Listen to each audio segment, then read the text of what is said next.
Dobrý den! Také hledáte dobrý investiční byt? A nebo váš první startovní? To by se vám mohl líbit tenhle. Pojďme se na něj mrknout.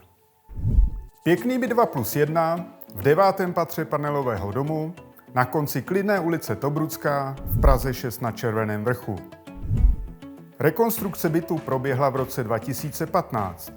Nová kuchyně, zděné jádro, nová koupelna, podlahy, elektřina. Byt má i upravený půdorys, takže vznikly 2 samostatné pokoje, oddělená kuchyně, koupelna a WC. Všechno pěkně přístupné ze vstupní chodby. Víte, co je nejlepší na tomto bytu? Je v posledním patře a z oken jsou pěkné výhledy. Dům je udržovaný se 2 výtahy. Plánují se tu různé investice k modernizaci domu. A co se lokality týče?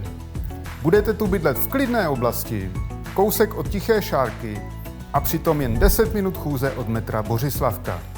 V centru Bořislavka najdete různé obchody, služby i restaurace. A co není tam, to budete mít v nedalekých Dejvicích. Jestli byt zvažujete jako investiční, můžeme vám ho prodat i s dobrým nájemníkem. Tak co myslíte?